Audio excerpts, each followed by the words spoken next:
Are you going video off? What do you mean? Oh, We what do you can't. mean? We can't see you. Oh, I forgot to turn it. I was waiting for you to get in Oh no, that's fair. the chat, and then That makes sense. But yeah, man, I like forgot that I hadn't turned my camera on. we should build a wall on the west side of the Mississippi to keep those Easterners out. We don't need them. The Mississippi was wall enough. We just need to blow up the bridges. Okay, yes, I'll go with that. Anybody who can build a boat good enough to get across that river probably has it within them, you know, Okay, to fair make it enough. out Yeah, west. that's the Yeah. engineering spirit we need.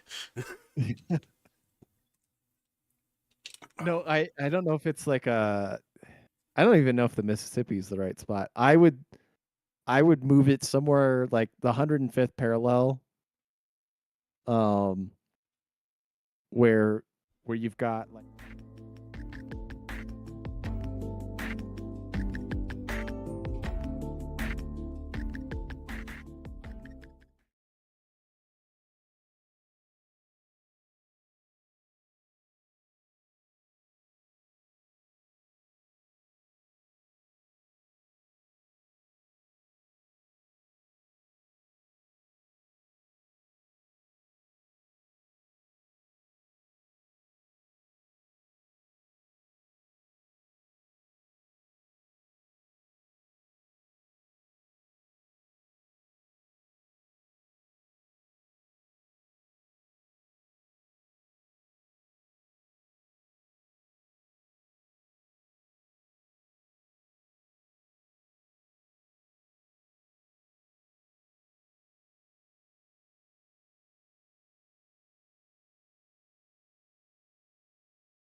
Hello, everyone, and welcome. I truly hope I had the right video source selected that entire time, but if we didn't, oh well. Welcome to the Alter New Year's special, where we never have technical issues. I'm your host, Based Heisenberg, aka Ben, and this is Max, aka Statistically Racist Max, aka Exponentially Racist Max, aka Encaporato. He is a man of many titles. it's this year in review, Year in for review, me. exactly. Started out as less racist Max, Mm-hmm. then became noticing Max, Mm-hmm. then statistically racist. Mm-hmm. Then exponentially racist Max, because every I, day it's I just I haven't heard the exponentially racist yet. I swear I've said that several times. Exponentially racist I Max. have not Just noticed it. you're more every time. You're just like a factor you were more than before. Like it's yeah, every time. Okay, We're getting all there, right. man. Also, like you're living like in some kind of remote area. You drive an off-road vehicle, like mm, Oh, dude, I'm one federal agent text message away you are. from being in a standoff. If you You know what I had if mean? you had joined the army and been shuffled through Fort Bragg for part of your deployment before you were shipped off somewhere else and made some contacts, life would have been very different. Dude, I legitimately for a while in college was like, wait, maybe I should switch to ROTC and like get in the officer corps because I was like, maybe I should be like Ron Paul, Yeah. like be an army officer, have like a very legit career, and then like that would be a very, you know, I don't want to say it's easy, but like a an in Yeah. that like you could run in a Republican primary and probably win if you're like, oh yeah, I'm a veteran or whatever. But then like I had a couple cousins go through the global war on terror experience, and I was like, yeah, that's not happening Yeah, for exactly. me. But no, I'm that not getting used that way. The thing is, like, you can't discover Ron Paul during your time in the military, which always blew me away about like Liberty Bill. You remember him on Tumblr? Of course, I remember Liberty Bell. We went to school together, by the way, Really, I didn't and know that. It's huh, for a little bit. huh. Um, What a but coincidence. yes, it's like, bro, you're like, you know all this shit, and you're still like, it's still worth it to you to like be a career guy I in the mean, military. he's getting them benefits, dude. He's getting that GI Bill goodness, like the VA benefits. No, I don't just deride the bennies for the service guys at all, right? Because they give way more than they get back, obviously. They do, but like Most of them. my friend who is he's an EMT in Salt Lake City, and he's like one of my army buddies who I hang out with, and I'm like always at like their house, like every party is at their house. Um, he gets enough benefits now because he's fully physically disabled, declared by the VA. Also because he had a serious medical issue like a year ago. He gets enough in disability that like, excuse me, he's basically an EMT for fun. Like he intentionally Okay. chooses whack ass shifts in the deep like part of Salt Lake City on like Yeah. Saturday nights, and he'll work like a 24 hour, and he's just I love, it's just crazy. I love it, man. I'm just like, all right, man, good for you. Like, No, there's a thing to like the adrenaline junkie aspect mhm, of doing that first responder stuff. Like there's people like you're saying, like who have like all the disability or whatever mhm, pension from whatever payout, like they really don't actually have to work or whatever. But then yeah, they just stay with it yeah. forever. Or they just don't know how to spend money. I Mhm. think that's like my brother's case I and his mean, wife. that's unfortunately that's a syndrome that infects many people. Lots of people getting taxis for their burritos and going, oh Well, shit, why don't not I have any even money? that, I don't I don't I want mean, to go into it. But it's like, yeah, it's maybe that's okay. Maybe not that specifically, but like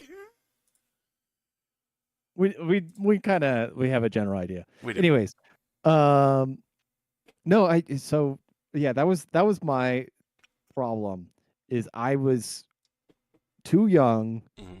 I was not yet in college watching the Republican primary debates in 2007 or 2008, and I was like, oh shit, this whole like joining like the Air Force, being an officer, and then like doing something important with like politics or something like that, it's not going to work out. Because at that point, I was still a libertarian. I was like Milton Friedman, Hmm. um, kind of like Ayn Rand kind of libertarian. And then I like the Ron Paul rabbit hole was just like, oh shit, fuck, I'm an anarchist now. Once it gets you, Can't you're do this. just like, oh man, I really like. Fuck, I can't go back. I can't. Like, I can't go back. No more. Like, it's Murray Rothbard. It's Ron Paul. It's like I'm out. I can't go Yeah, back in. well, no, it was because it was like I'm gonna fucking like even if I wanted to be like the Manchurian candidate Mm. and be like, oh yeah, here I am in nuke school or whatever. Um, I know at some point in fucking I watched Full Metal Jacket Mm. way too many times growing up, Mm-hmm, and I'm just like, mm-hmm. yeah, I might get there. I might get there. Where Private Pile was. You'd be the guy with the 762 Full Metal Jacket. That would be Wait, you. let me see if I can. You got to get that Kubrick stare. Well, yeah, the camera has to be a little bit down. Mm. Oh yeah. Yeah, a little over that. Yeah. Oh. Okay. Anyways, it looks like Cybersmith's in the chat. Yes, he is. I noticed that. Am I He finally gonna get to chat with Cybersmith? This would it be would lovely. seem that that may be the case because he has expressed interest in coming on. We also have Jenny Lay in the chat. She also expressed interest in coming on. We also had someone else, Tumblr URL. I am back in the USSR who possibly wanted to come on and do some stand up, which is totally fine. We will give you an honest review. An Yeah, honest review. we'll give you yeah a solid like 3 minute set, Yep. and then if the Apollo Cane has to come out Exactly. Yeah. Like I've got. and You like guys can't yank me see off it. the I've got stage. like a basket of Rotten Tomatoes, like just waiting right here. So like if it's real bad, you'll know. You'll absolutely know. But let's see here. I'm happy to send me a voice. All right, Cybersmith, give me 1 second here while I remember how to do this. Death Chilada says my homie in the Marine Corps witnessed a suicide and two dudes blowing each other on patrol. Oh hell yeah. That's about right. Sounds about standard. Yeah, it's core with CORPS as in body, but most people pronounce it as core. It's fine. Nobody really cares. So would anyone go on a late night walk in an American inner city? Says Cybersmith. Yeah, I would. I have armed usually. Yeah, yeah. Um, An typically, armed I used to society is a play polite society. when I was in bands and stuff like that. We'd play shows in Denver and Salt Lake and Boise. What's like the most fucked up city we ever played in? Oh, like Albuquerque? no, like Vegas. Oh, Vegas. Yeah, Vegas will do it. Vegas is fucked up, man. And yeah, not where I want to be late at night, but if I have to be, if you're paying me to be there, I'll consider it. Exactly. And like of course, have to be armed. Absolutely. Yeah. I like to roll pretty deep when I am traveling. I won't exactly say, but I usually have at least like one rifle and like 1 to 2 handguns with me, just because I'm that guy. Also, partially why I don't like to fly a whole lot, because it's like, well, it's difficult to check firearms through TSA. Let me say that much. It's doable, but like I can't, like if I'm rolling through the airport, I'd rather not be trailing like a rifle case and shit. So it's nice when I just drive everywhere. But I don't know where I was going with this. Oh, sorry, I missed the first part of that. No, we were talking about. Oh, dude, I really don't remember. Wow, I blanked. Yeah, that's Being armed, different big. places. Yeah, like traveling. Oh, like going out in an American city at night. I'm like, yeah, when I go driving different places, like when I drove through Texas. Of course, it's Texas. I'm gonna have a gun. I also had a gun when I was in California. Like, I'm not dumb, but just roll with what you want to roll with, which in my case is a little heavy. That's what I was going with. Yeah. Oh, sure, sure. Yeah, I mean, last time I was in California this summer, I was all on like the western or eastern slope of the mountains, which is like the remote part. Mm-hmm. So like cops aren't going to bother you or anything like that. So yeah, I was rolling the way I normally roll. It's not like a big deal. Mm-hmm. And then you tell people like, open carry's legal in Teton National Park, by the way. They're like, what? Really? They think it's California as soon as you step into a national park, and I'm like, I've open carried in Teton and Yellowstone all the time. Mm-hmm. You can do well, I don't know if they changed the rules in Colorado since I was living there or last read the rules, but like you used to be able to open carry in national parks there too, state parks and everything like that. But yeah, no, it's not hard to have a concealed weapon on you. Millions of people do it illegally every day and they don't get caught. If you're literally just not retarded, you can carry a concealed weapon basically wherever you want. If there's not a metal detector and a cop, you carry a concealed weapon wherever you are going. It's Mm-hmm. not. Oh, I'm So. sorry. So I'm trying to figure out how to get Cybersmith into the channel. Sorry, dude. That's totally Oh. my bad. It wasn't sending me notifications at all. Mm, Okay, hang darn. on. Invite to server. Okay, no, I don't want to invite him to the server. He should already be in the server. Yeah, right. Huh. This is just classic.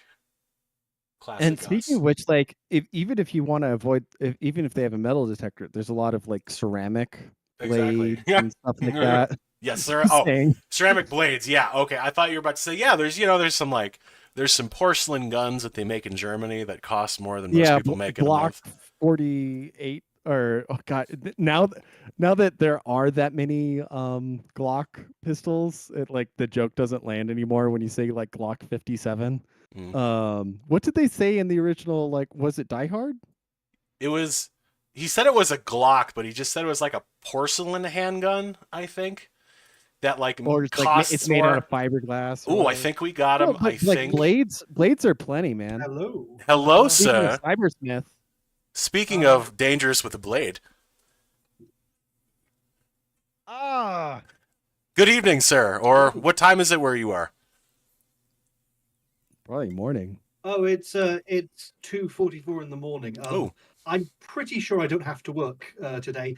I've shifted to a different team at work, so I think in principle I don't need to work until next week. But I'm going to be up at 9 just checking. Like, do you expect me to do that? I'll hurriedly turn on the laptop, and yes, of course, I knew I was in for work today. But it's a bit vague about it, so I'm going to cover my bases. Also, making a nice casserole. oh. Yes, I'm afraid you can't see any of the tinsel from this angle, but I've got a bit of Christmas cheer. Uh, um, so Oh, no, that's I think you can that's barely make out. I have a little light strand and a little oh nice, tree on my banister oh here. nice. As I went down to my parents for Christmas. It's the first Christmas without Gran. Unfortunately, she passed. Oh. But it was nice. It was nice to go there. But I did put up a little bit of Christmas cheer. I've got a bread maker now, so Oh. that's really convenient. It's not that I was already making a lot of bread. It's just a lot less messy now. Mm. It's Oh, way more convenient. Mm. yeah, I Having got all the leavings. is it one of like those the It's a fairly cans with small like the one. lid that Yeah, like lets it it's a rise? fairly small one. So it does a 1 pound loaf. Okay. Which and unfortunately they doesn't state it in metric, but it does quite a small loaf. So it's about 500 grams. You mentally convert it. It's one pound, about 500 grams ish. So it's a perfectly nice, Well, we're on nice pounds amount. too, man. It's all good. Yeah, no, pounds works for us, but Oh no, like Yeah, I think mentally, I got my mentally mom I would prefer one. to use metric. The instruction booklet I've got though uses imperial, so that's the ah, thing. I have to mentally convert it back to metric. But no, it's great. So I said, yeah, I'm doing a nice chicken casserole. Posted about that earlier mm, on Twitter. So that's going well. So no, there's been it hasn't been a quiet Christmas from a political perspective. You lot are having debates over the H-1B visa program, mm-hmm. and we found out that our government has completely failed to even begin to address the grooming gang scandal over here. Oh yes, of course. And there was some author, I believe, who was talking about how the reason for that was like they were misguidedly attempting to be noble, attempting to prevent like a spillover of Yeah. racism into the community. So Tom Holland, Yes, not the other not the Tom actor, Holland, who but you'll the know from author. Spider-Man, Yeah. a different Tom Holland. Yeah, I'm not sure it was. I think in some cases it may have been. I think in a lot of cases they just didn't want the paperwork. They didn't want to Mm, deal with the consequences. I think in a lot of cases they were paid off. probably. In a lot of cases they were taking bribes from it. But Mm, um, no, they all need to be fucking deported. yeah. Everyone involved in this. And That's a pretty in some moderate cases they are. I position was from you. gonna say that's a very Yeah, considering what they're doing. That's a very moderate I position. am Like, absolutely. No, the people who didn't report this, they need to be okay, deported. okay, yeah, Those that's people need to fair. be deported. I don't Yeah. care if they're citizens. Send them to Antarctica. Mm, Find somewhere to send them. mm, Um, no, the people who were actually directly involved, deportation will be part of the process, but that will occur somewhere down the line. Other things will have to happen first. oh, oh boy. How on like on the ground, because like I'm only on Twitter Mm. and I don't I follow a lot of Keep in mind, I live up in British. Scotland and I'm not very social, but Sure, but the general regardless, consensus like this is if you were to ask a normie at work or whatever about this, like is it on their radar at all? Or um I don't know, and I generally speaking, you don't want to be bringing up politics at work. no, I get that. I get that. I just So I don't know how aware of this the majority of people are, but I know that the majority of people who are aware of this are furious about it. Mm. I mean, how could you The not the be, main Yeah. right? the main issue is it's just that it's not clear what the alternative is, and I'm hoping it's the Reform Party. Because as I said, the moderate position involves deporting the officials involved in it, exile in the case of citizens, deportation in the case of non-citizens, and something rather more than that for the people who directly committed the crimes. Mhm. But then how do we make sure this doesn't happen again? And we do, in principle, have constitutional solutions to this. The trouble is they've been so badly eroded. Every system in place that was meant to deal with this has been badly eroded. And I think what we're seeing is as much proof as any reasonable person could ever need. The Blairite reforms were just a disaster. If this is the end result of Blair's reforms, is a system that can't deal with this, then it is in and of itself evidence that we need to bring back hereditary peers in the House of Lords. It is in and of itself evidence that we need to completely eliminate the Supreme Court. It is in and of itself evidence that we need to wind the political structure of Britain back to, conservatively, I think you could say, the Union of the Crowns, but maybe we need to go back to the point right after Magna Carta, like wind this thing back to the 1200s. All right. Because this is such an institutional failure, because it indicates that at every level, whenever anyone tried to do the right thing, they were told not to.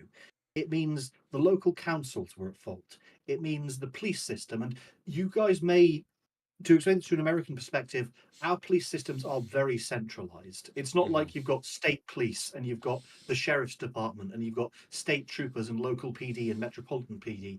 They all answer to the same people here. And then there's federal.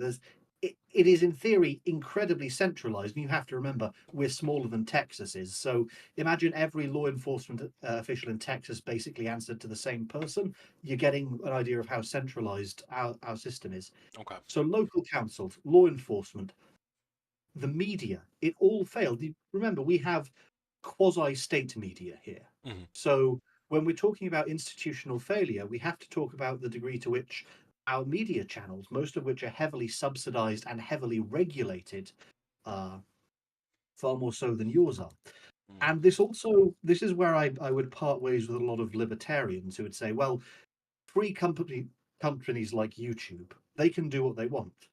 Because there's clips you may have seen of a YouTube official talking to, and I think this was maybe even back before, because this has been going on for years. This has been going on for decades. The earliest records I've seen of this date to the late 80s.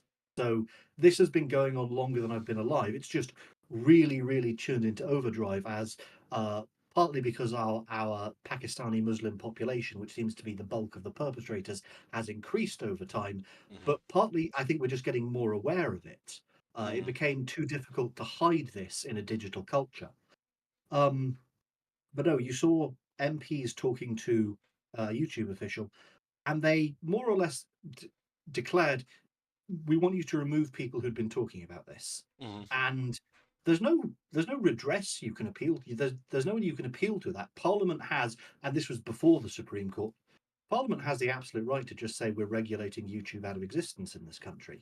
So to say that, oh, it's just companies exercising their right to decide who's on their platform, it's a little bit like saying, hey, that mugging victim, he was just exercising his right to hand his wallet over to the guy with a balaclava and a shotgun. There is an element of coercion there, stated or unstated, and something similar. Oh, I'm noticing these are not quite even. I have to take this one down a bit. I'm noticing. Yeah, so looks great. You look great, man. You look great. So there is something not entirely dissimilar happens in your country, where I believe it was Mark Zuckerberg and the pre-Elon Twitter CEO, back when it was still Twitter, were taken up for hearings. It may even have been the MySpace guy as well, like a lot of social media places, except Tumblr, because no one cared about Tumblr. Still, no one cares about Tumblr. Well, Tumblr died years ago, as the tales say. So, and yet, if you listen closely on a moonlit night, you can still hear it. So, yeah, they were taken before what is it, a congressional or senatorial hearing. And that was at the same time the Senate was discussing, are we going to regulate these sites? And some of those regulations, because remember, they've got very narrow profit margins. Twitter has broken a profit a couple of times. So you could push them right out of the point of viability with just a few extra regulations or a few extra taxes.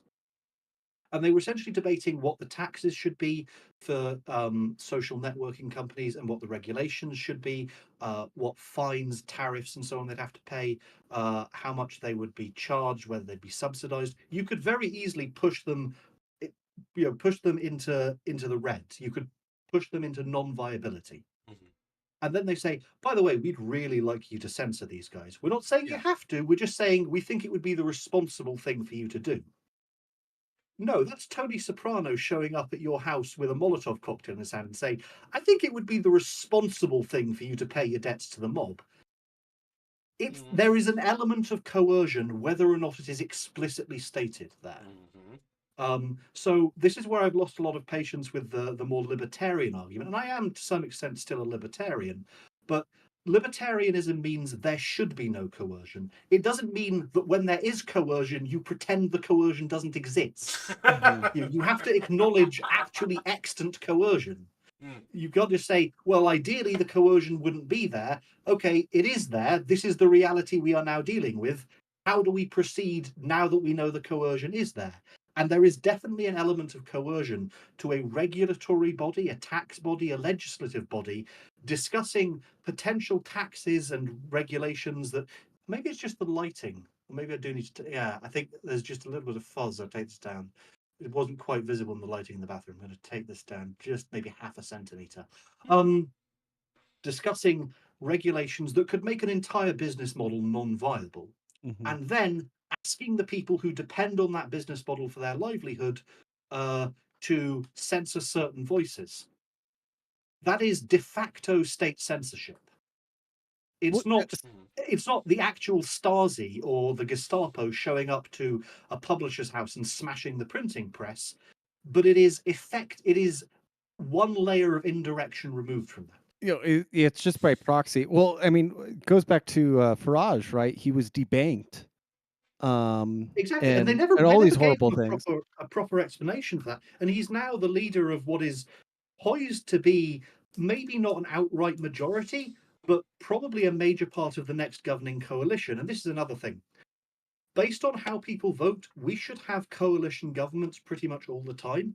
The fact we don't is because of how our constituencies are rigged.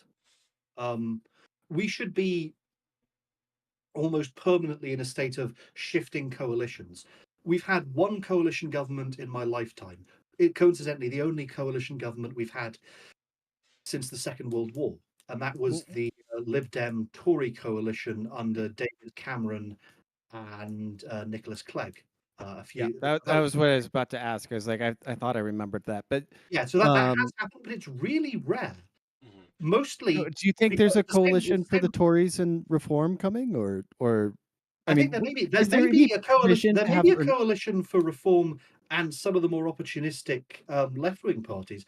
And now, I'm personally not really on board with like environmentalism, but if the Conservatives won't get on board, they could easily reach out to the UDP and say, look, we'll build a wall between you and the rest of Ireland if you support us in coalition. Or they could reach out to the Greens and they'll say, look, we'll hang oil company executives from lampposts. Just support us in coalition. There are other groups they could reach out to and form a governing coalition. Potentially with the amount of support I think they're likely to get. The only reason they aren't already part of a governing coalition is that Labour skated through to an outright majority with about a third of the votes due to just how constituencies are structured. It's an outrageous I kind of remember talking about this with I was trying to explain this in like July when it happened to Ben, and it's nice to have somebody who lives there to remind me who's Ben? I know. Oh, Based Heisenberg. I know there's a guy called Moonlit Matt who looks like Based Heisenberg, but I never see him when I'm on here. He may be on a little bit later into the show. He is, of course, very busy with his child army and his battle wife. So he also just moved, I believe. So he's still getting things set up, but he may be on a little bit later. There's also that Mexican homosexual fellow, isn't there? Italian homosexual, that's Yimra. Or that could be Matt, depending on the day, depending on what his proximity to Yimra is. What's up, you Mexican homosexual? Mexican homosexual. But yes, that's essentially the situation. We almost never have outright majorities Yeah. in terms of what our actual vote is. You guys quite often do, or you have very, very strong pluralities. In practice, your Congress is almost always there's a strict majority of one party. Your Senate, almost always a strict majority of one party, or it's very close to a draw and there's one or two independents, but those independents are really just members of one party who are hit.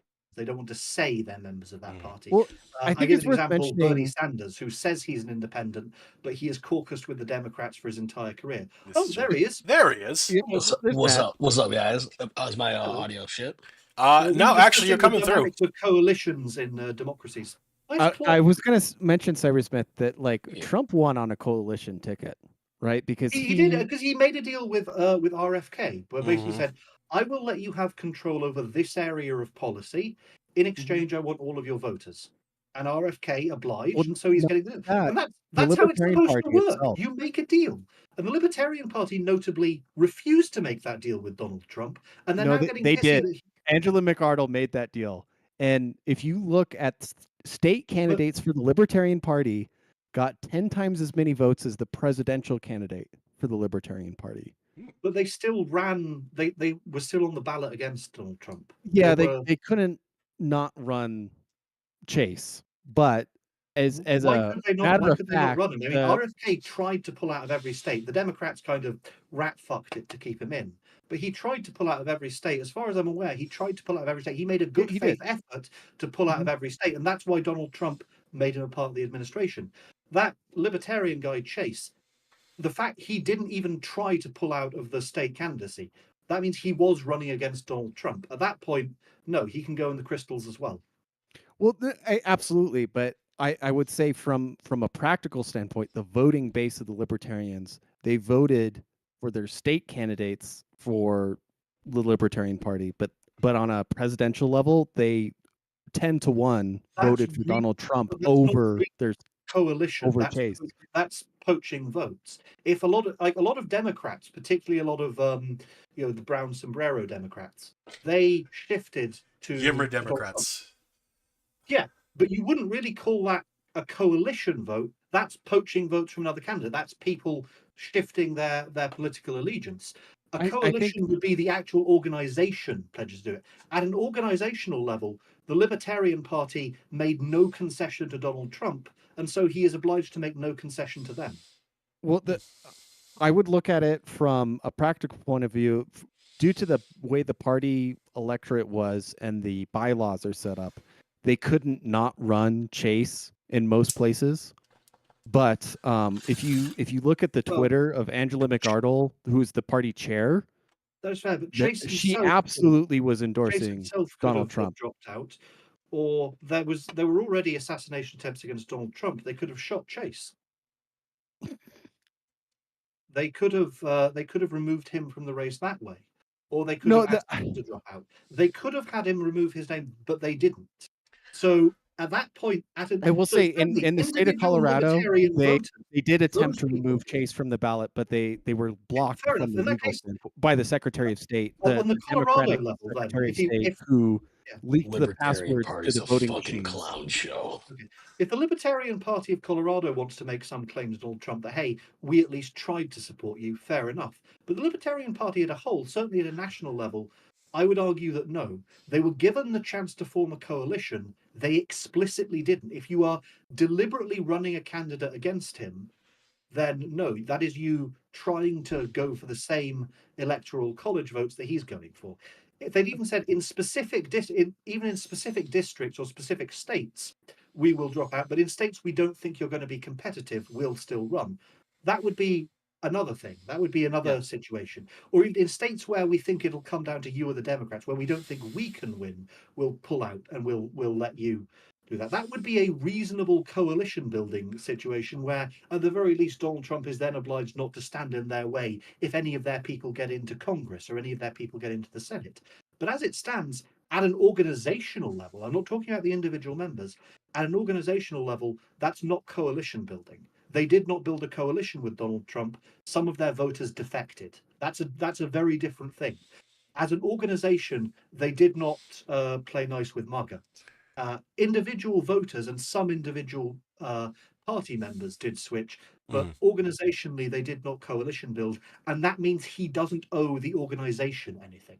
But I think we've seen from the fact that he put Vivek Ramaswamy, who ran against him in the primary, then endorsed him, and the fact that he's put RFK, who dropped out of as many states as he could, except the Democrats tried to stop him from dropping out of some of them, and then endorsed Donald Trump. That is coalition building. That is how coalition building works.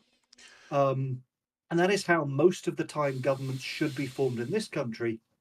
But we've played jiggery pokery with the electoral constituencies so badly that we've now ended up in this ridiculous situation where 2/3 of people did not vote for Labour, and somehow they have a straight majority in government. And when this is done, Keir Starmer will be lucky not to be tarred and feathered. Fair enough. So I don't mean to.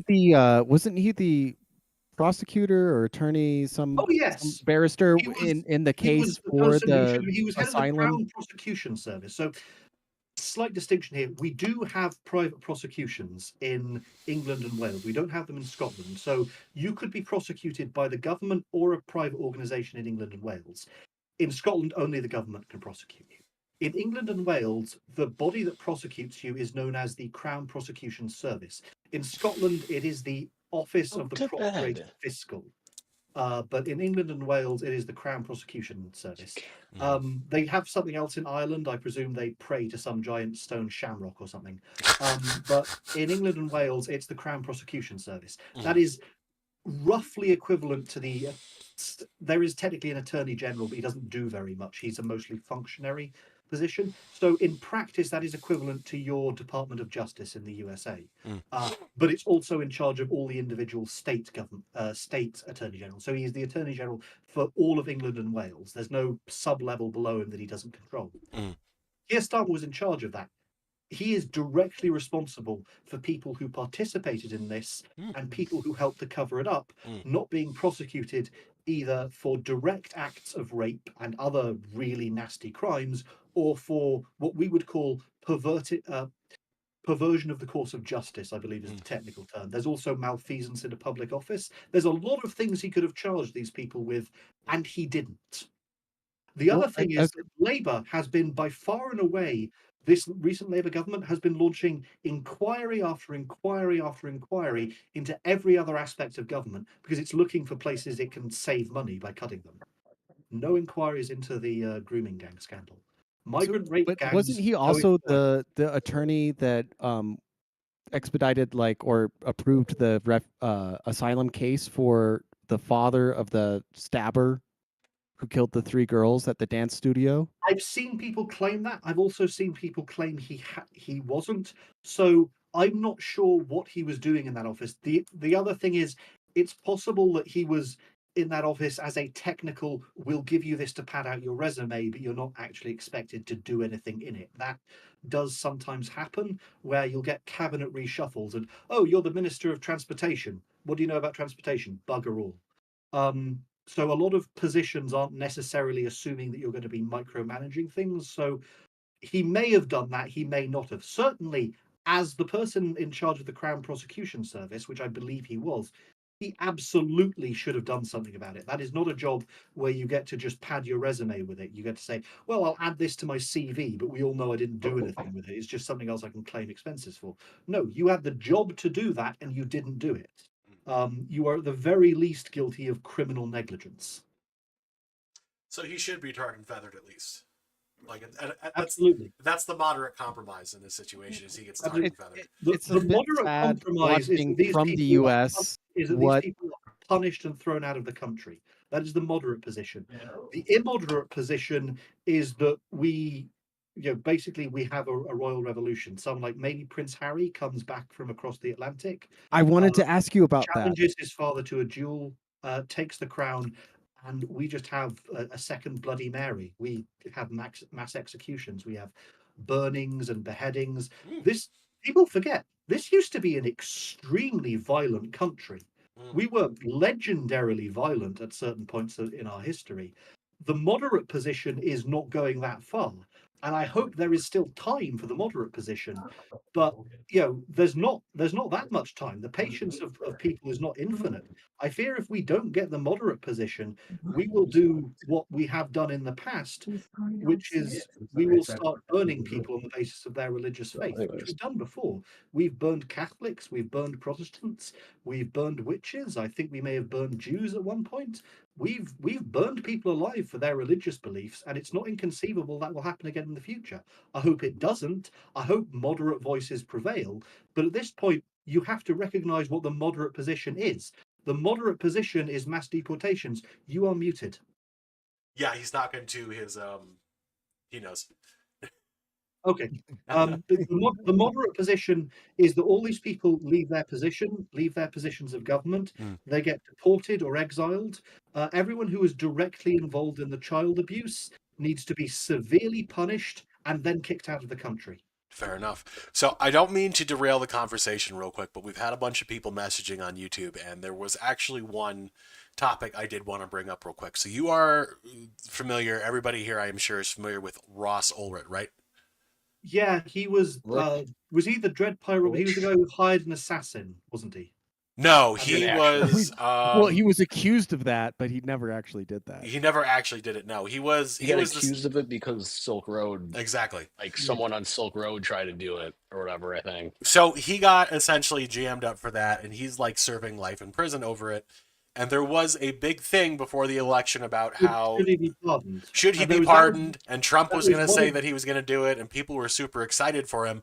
So the question was, is that actually going to happen? Do we think? And that wasn't that one of the major demands of the Libertarian Party? I believe, who, yes. as we discussed, didn't compromise. I think there'd be a much higher chance of it happening if they had pulled that Chase guy out of every state Donald Trump had a chance of winning. If they just said, okay, we're not going to try to split voting, but this is our compromise with you. We want something in exchange for not running against you. So here's a list. And based on Donald Trump's behavior, as I said, look at what he's done with Vivek Ramaswamy. Look at what he's done with that Kennedy bloke. He has given those people a position in his administration. He has rewarded those who've stood in coalition with him. Mm-hmm.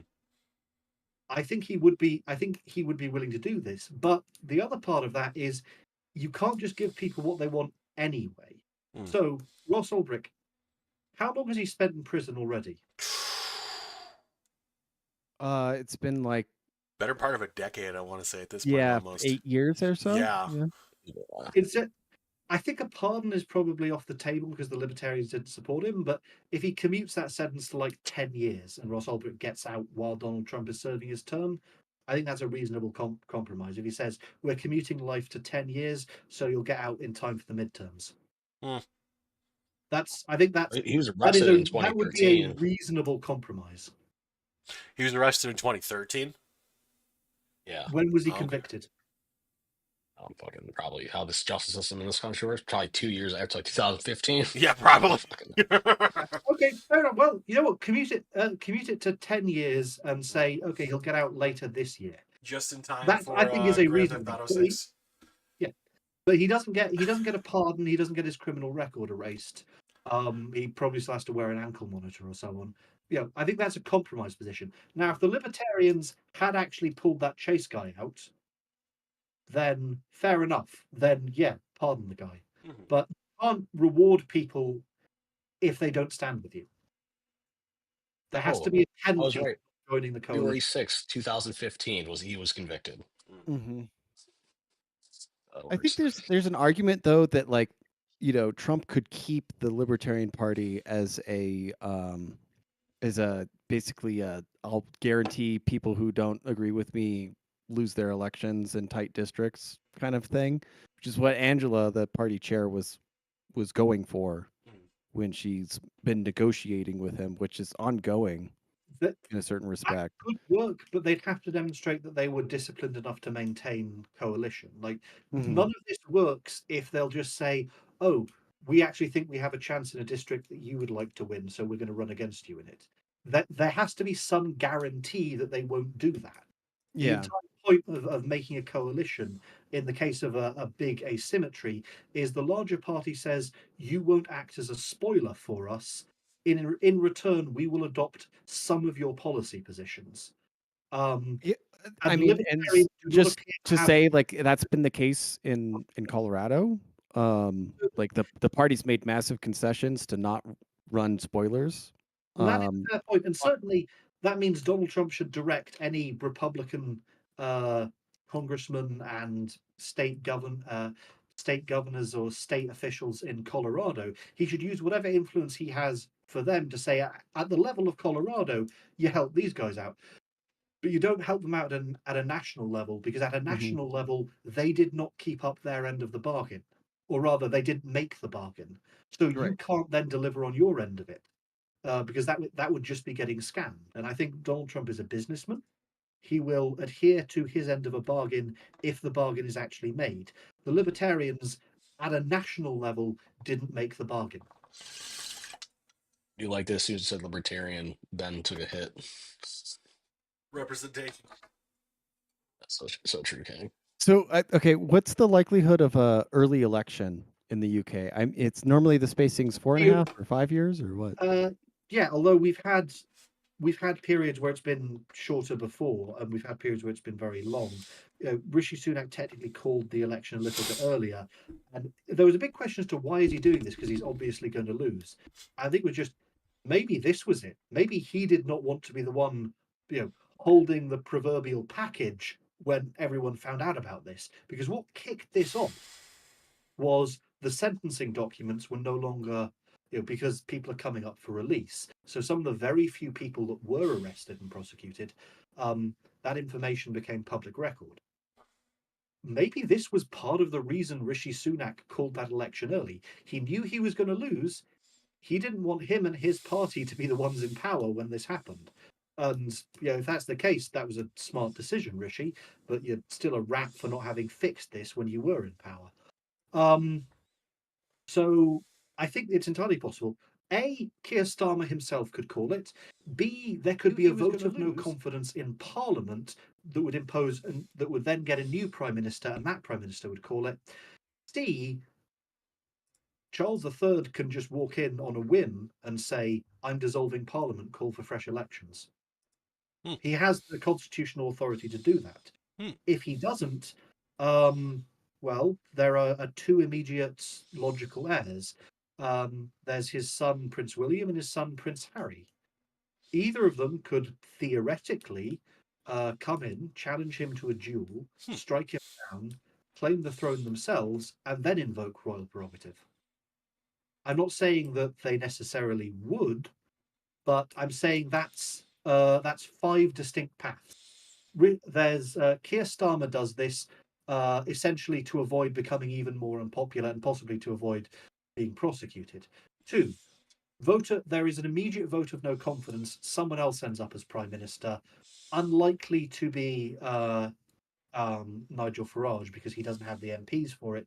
Could theoretically be Rishi Sunak again.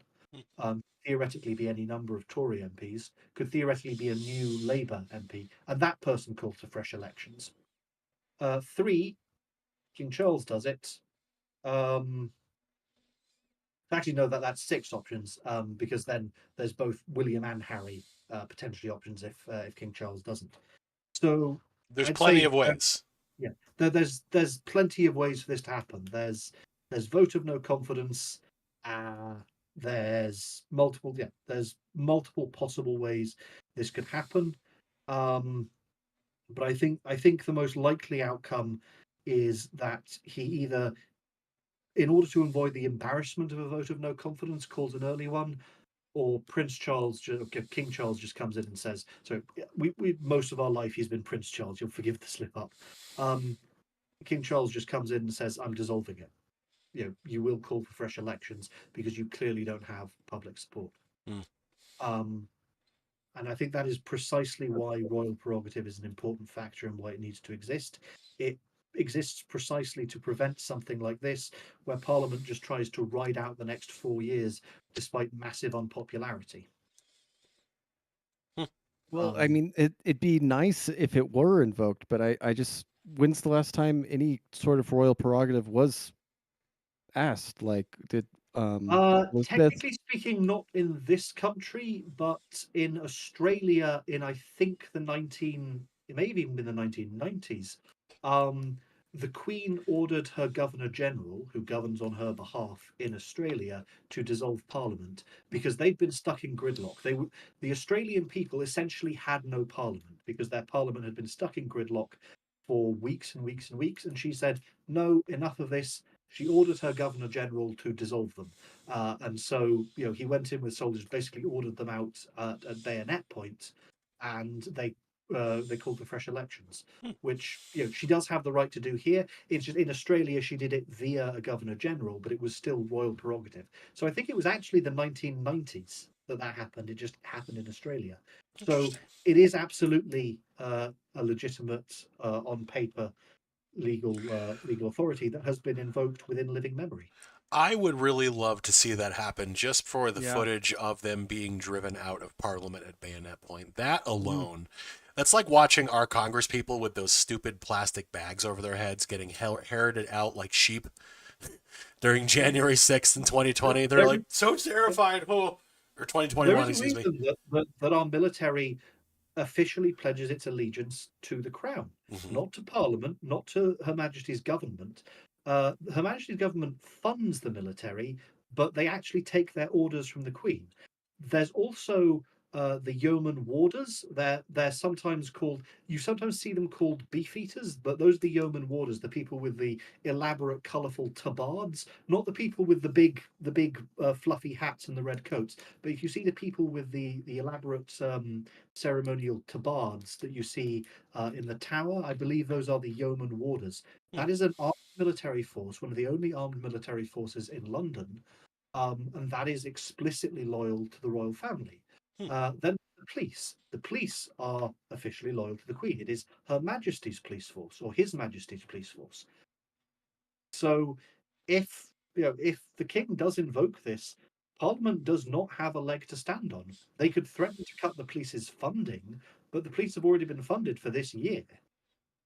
So yeah, they are getting kicked out. That is absolutely the reason that our system of government works this way, that the balance of power is organized this way, is precisely to prevent what would otherwise be a de facto parliamentarian coup, where an unpopular parliament can stay in office and just delay elections or run out the clock on elections. And to prevent precisely that from happening, we do have all military power vested in, and all law enforcement power vested in the monarch. No, The as cannot far as be- military power for the UK is Yeah. concerned, I mean, I've read reports that like the shipment of arms to the Ukraine has been just like astronomical, and it's very depleted at this moment, and manpower's very down and everything like that, to the point that like people were joking that a single division of paratroopers from Russia could probably take over the country or something like that. like to see the fuckers try. I don't think that's at all true. People have said that. Hitler said similar things. The King of Spain said similar things, and look what happened to his armada. We've been counted out a lot of times, and we've come back swinging. So no, I don't think that's at all true. And there are certain things I can't legally disclose, but no, I have reason to believe that the UK military is significantly more advanced than people give it credit for. Well, just as These far as like a beans, it's civil the strife, ass that keeps everyone away. Okay. Thank you, I Matt. mean, Gotta make a I, little I joke. think we deployed a naval laser weapon with Dragon's Breath before you guys did. Fancy. but as far as civil strife goes, like if you have millions of you know like irate Muslims who don't want to get deported in your cities and urban centers, and they entrench themselves and everything like that, is that Well, yeah, that's the something that thing. the UK military can actually take They are on? all in urban centres, aren't they? You don't see very many Muslim farmhands. You don't see very many Muslim agriculturalists. They are predominantly an urban population in this country. They would they actually had a plan for this already. It's in the movie 28 Months Later. They essentially just quarantine major urban centers And if you're moving around when you're not supposed to be, they got rooftop snipers and shit. So it's napalm too. They got that on And call. they also have very strict dietary requirements. They do. You could Yes. keep shipping bacon. You could keep shipping wine. You could keep shipping beer into London. Mhm. But stop shipping halal meat into London. There you go. Stop shipping anything Muslims can eat into London. You could effectively besiege that population without affecting any of the other populations by just shipping in food that they are religiously forbidden to eat. This is why hundreds No, of but years they- ago, thousands upon thousands of Englishmen sailed across the seas in order to go crusade in the Holy Land, so that today they would know how to launch siege against Londonistan and its Muslim population. It's Absolutely. all been It would- it training would for not- this. It would not be at all difficult to shut that down and simply prevent them from accessing food. So no, if there is a massive degree, if they do decide that they are going to side with these rape gangs, no, I believe it can absolutely be dealt with. If that is the position they want to strike, that they think it is intrinsically unlawful to prosecute these rape gangs, okay, that is the declaration of allegiance they have made, and anyone who declares their allegiance in that manner, irrespective of faith or creed, is an enemy of British values and should be dealt with as an enemy of British values. Anyone who declares that they are siding with the rape gangs and against the rape victims has declared themselves to be an enemy of the values of Britain. And I think it is entirely within the remit of legitimate and lawful governance to strike back against that. I think that's why we have a government. If only you guys had guns. What good would that do? Oh, I don't know. But if push comes to shove, the people I mean, you got to responsible. remember most of the victims of this were children. Even in your country, they wouldn't be. Oh, allowed to marry. no, for sure. I don't mean arming children, but I do mean Heard of that. Gary Plow? Was he the guy who shot the guy who raped his kid? Or I think I believe yes. Max, is that what you were insinuating? Yeah, yeah, Plausch. Yes. Sorry, yeah, Gary Plausch. Yep. So there's that. And this is what also I was going to say is this is something we've actually said several times on the show before, is that the people who are responsible for, in essence, letting these rape gangs get away with what they were doing with either nothing or like slaps on the wrist. And in some cases, arresting parents who came to Yes. try to. But what I was going to say is that all of these people have names and addresses. And, just pointing that out. Just we What's mentioned the that. suicide rate in the UK right now? Yeah, let's look that up. Yeah, it's really high. It's Ooh. really, really high. Yeah, that's unfortunate. Yeah, But- 11 per 100,000 people. 6,000 suicides registered in England and Wales in 2023. So if a bunch of public workers who were responsible for this just felt really guilty, it really wouldn't be that strange statistically for them to participate in that. Yeah, generally that's spread across the entire. Yeah, I mean, I guess it could happen. It's not outside the realms of possibility. Mm-hmm. Yeah, one would hope that that instead they own up to their crimes and try to spend the rest of their lives atoning for it. But I guess it's possible that they all take their own lives. It's possible. Hope it doesn't come to that. Same, you don't want it to, but like, if it just happens to stagger itself out through the years, so it looks even less suspicious. I mean, what can you really do except attempt to notice the pattern, as you always do, as we always do. I guess involuntary. If there is that much of a pattern, I guess involuntary commitment would be an option. If some of them start committing suicide, I guess in principle you could have them sectioned as dangers to themselves and say, okay, any police officer who covered up for migrant rape gangs needs to be sectioned in a mental health facility because for their protection, of course. Suicide risk. Of yes, course. they are clearly dangerous to themselves. If that kind of pattern did emerge, I think it would be lawful under the Mental Health Act to place them under at least temporary, because then, of course, new people would have to be appointed to fulfill their duties while they were undergoing mental health treatment. This is true. I believe Think about the poor souls who are committing suicide currently, right? And they're forfeiting their life. I think someone committed suicide even if they were to spend the rest of their life in jail in comparison to committing suicide, for any reason, that would be a net gain, Mhm. right?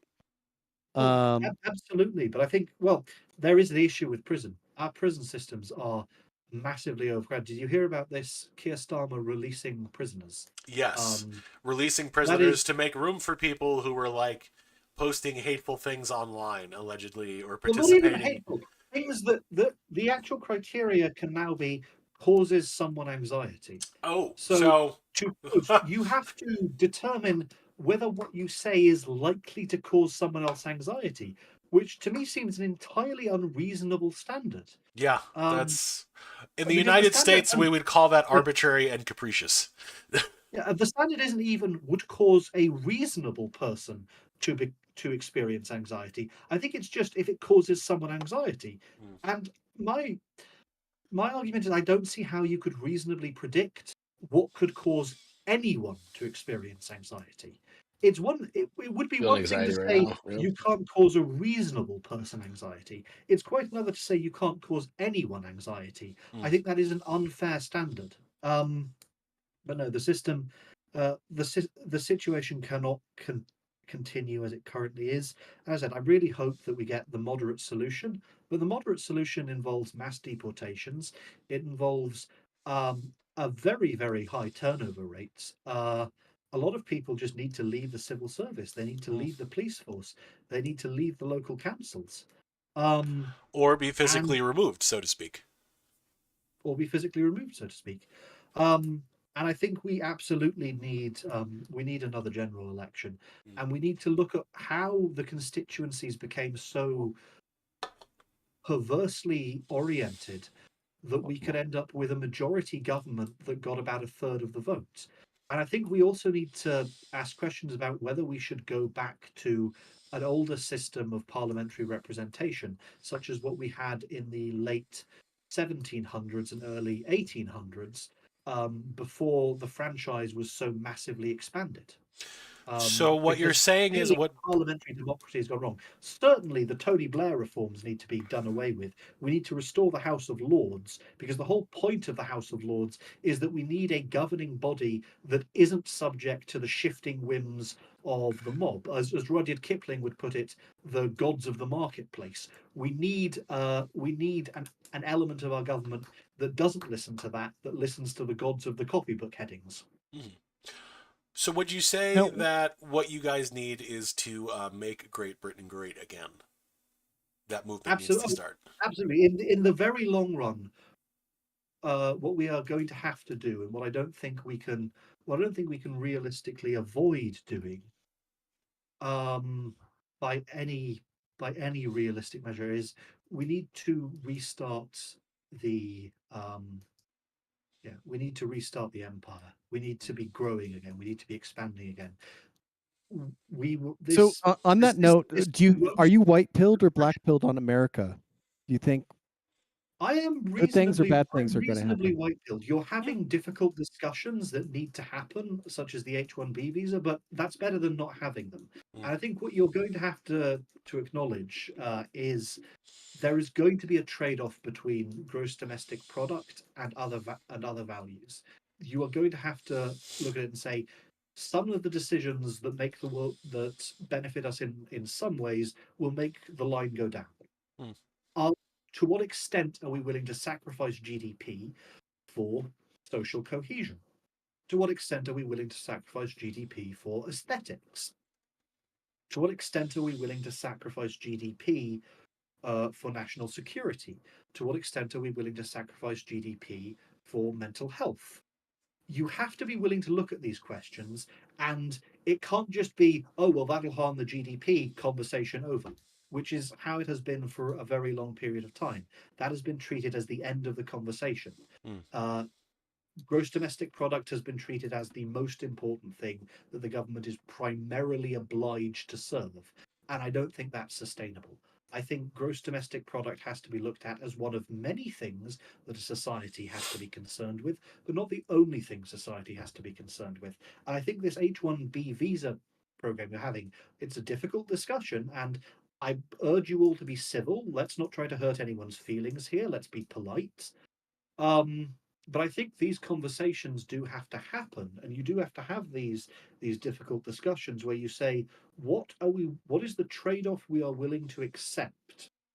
And what role will things like H-1B visas have in that process? I think Sam Hyde pointed out you can have an absolutely tremendous gross domestic product, but 99% of your population live in virtual slavery. Is that a good trade-off? I think if they really look at it, most people would say that it's not. But far too often now, and not just now, for decades, I think politicians in your country, to some extent in this country, have looked at gross domestic product maximization as the primary role of the state, and they've just disagreed about how to get there. I think there does have to be a reasonable conversation about what else we value besides just gross domestic product. Not to say gross domestic product doesn't matter, but it can't be your only priority. Well, so And I think speaking the on fact that, you're can having that can you, conversation is very as positive. as our northern brothers and who are still part of the Crown lands, Canada has nearly 1 in 4 people now as a immigrant, and their GDP is completely flat for the last decade, Oh yeah, per capita. Canada has gone insane. Canada has absolutely lost the plot. Um, I'm not sure what needs to happen there. I I think at the very least Trudeau needs to go. Maybe this Pierre Polivar guy can turn it around. But I think that is also a place where you're going to need. Now, mass deportations may not be necessary because a lot of those people are economic migrants. And I think you have a similar problem. Sweden did something similar where it was able to massively reduce migration. Maybe Sweden, maybe Denmark. I'm thinking of, it was one of the Scandinavian countries. I Maybe think it was Denmark. Denmark. It cut off the benefit supplies. It basically, I think it was, you had to be in the country 15 years, and you had to demonstrate that you'd had a good work ethic before you'd even, for those 15 years before you qualified for Brown people are out. benefits. A lot of people just left. They left of their own accord. Now, part of the issue in the UK is that we have a lot of people who aren't just going economic benefit shopping. We have people who were members of terrorist organizations or religious extremist groups or crime syndicates in their countries who basically fled to avoid prosecution. And at that point, I think you also have to, what also has to enter the conversation is, in many ways, our migrant policy is not just really bad for us, it's really bad for the countries that we're immigrating from. If you basically allow your country to function as a, sorry, I got this cool hourglass for Christmas, I can't stop fiddling with it. If you allow your country to be a sanctuary for criminals, you are effectively removing any deterrence that the countries those criminals come from can impose. So if a country like Nigeria, Somalia, Sudan can't meaningfully impose penalties against members of criminal organizations because they'll just flee over here to the UK, that screws them over. Also, let's look at, for example, what Elon Musk is talking about, where he says, oh, we're going to take the elite's best human capital of India. So effectively, you're getting a poor country, India, and its school system to subsidize the education of the next American elite, a rich country. That seems like you're effectively you're transferring tax money from poor Indians via Indian schools into rich Americans. So Well, when you're there on is the a topic of, all of these immigration policies are predatory to the countries we're taking immigrants from. Like, look at Sudan. You know how low Sudan and Somalia's average IQ is? If we take the elite human capital out of there, you're taking basically everyone who's capable of abstract reasoning. Like, oh yeah, well, we need people for the NHS. What? And people in Somalia and Sudan, they don't need doctors, they don't need nurses. Though they can afford to lose their elite human capital. I don't think they can. So it's on immigration is having massive negative effects here. And I think to some extent it's having massive negative effects in the countries we're taking immigrants from. I think it needs to be massively scaled back. It has been a disaster in many respects. do you think the docility of the European man is attributable to basically every generation for 1,000 years Yes, we there's we cull civilizing the bottom effect 1% of psychopaths? Like, they were executed or they were deported, they were sent to Australia, all sorts of things. And that is absolutely a factor. Another major factor is inbreeding. there's also the effect of epigenetics. So, a lot of the Europeans people, inbreeding or the migrants it's inbreeding? people from Pakistan, in very Yeah, many cases, yeah. very, very consanguineous cousin marriages. And there's a question here about whether we should legalize it. I don't think we should, but you've also got to keep in mind that the people we're taking in as immigrants in many cases are the product of consanguinity. I think that is massively problematic. Like, there's the fanatic people on Stormfront, who are all, they're just intrinsically bad genes. They have intrinsically bad haplogroups. No good can come of them, and that I feel that's too much of a simplification. You've got to look at the epigenetic factors, and you've got to look at the immediate factors of consanguinity. You've got to look at environmental selection. But all of those do still conclude you're not benefiting these races by importing them. You're not benefiting these races by removing any potential for them to have selection pressure. In fact, what you're doing is creating a negative selection pressure. Let's think about it. If the smartest 1% of Sudan's population goes over here, they're not contributing to the gene pool of the next Sudanese generation. You are filtering out the most intelligent people from that gene pool. And that gene pool can't really afford to lose its most intelligent members. You are massively screwing over these countries by ridding them of the capacity to cultivate high value genetics.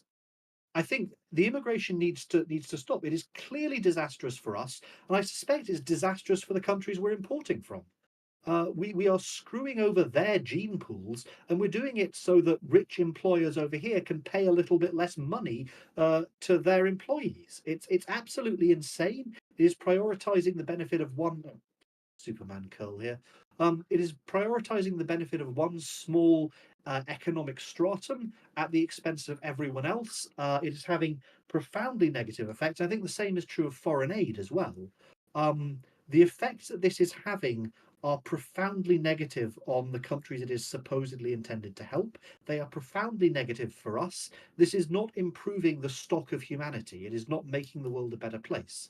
Oh, it's the Mexican homosexual. Hi, Imra. Wait, What? He made it. wrong race. He made it. Italian, sorry. Oh, yeah. This is a full house, ladies and gentlemen. This has been difficult for us to achieve lately, but here we are.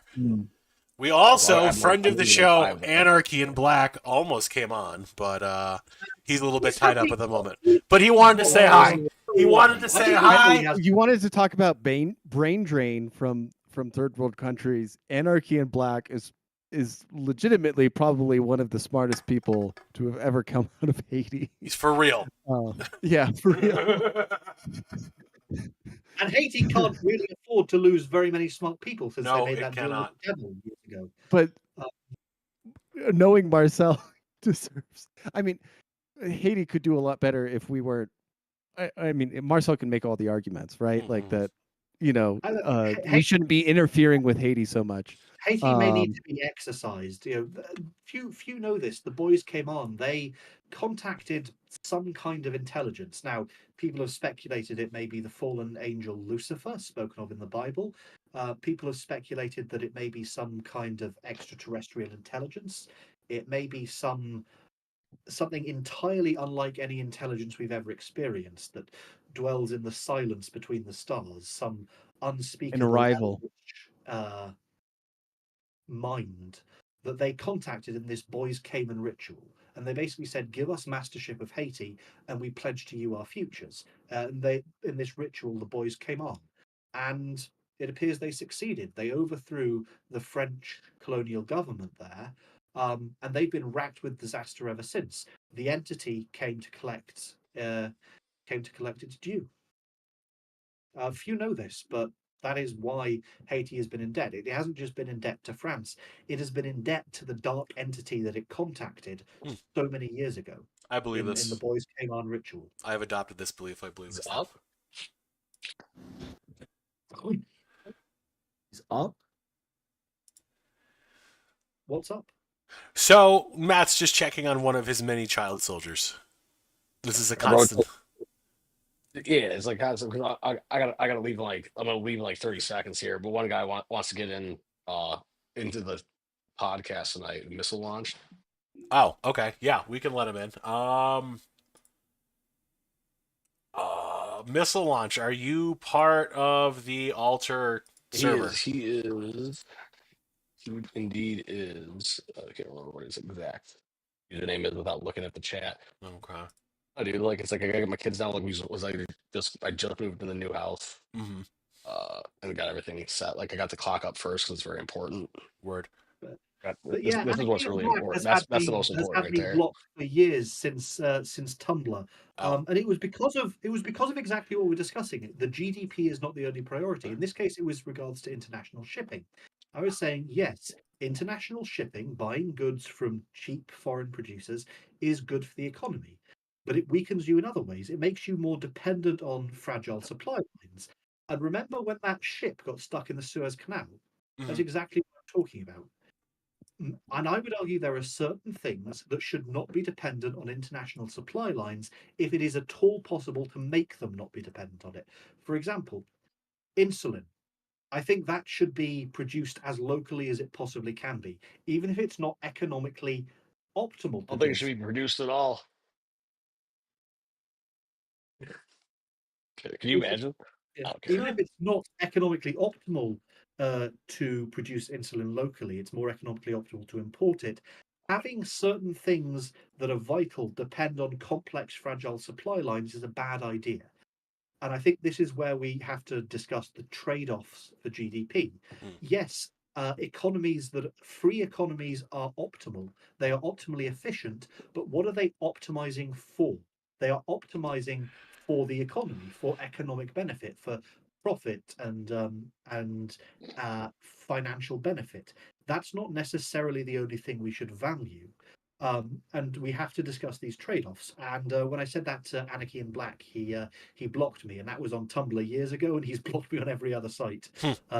So no, I've not actually been able to speak to him in a long while. Speaking of blocking, everyone's blocked now. I'm out of here. Let's go. I gotta go, gentlemen. All right. It's been a pleasure. Matt, have a good one. Love you. Hello, Alonso So, Crawford. can we welcome our newest guest on Yes. as well? Hello, Let's missile welcome- launcher. Welcome Hi. to the show. Hey, you haven't have- seen y'all here. Exactly. Yeah, you have also been on the show before, but what would you like to talk about? You have a few minutes to be unhinged as you'd like. Mostly I was going to go into the situation with Ireland because we have Cybersmith here. Fair. It's like the immigration centers and all that keep getting torched at night. No, that's the Republic, not my circus, not my monkeys. That's Ah. no. Yeah. Your monkeys, you say? No. I'm not going to say anything. I'm not going to say anything profoundly negative about them.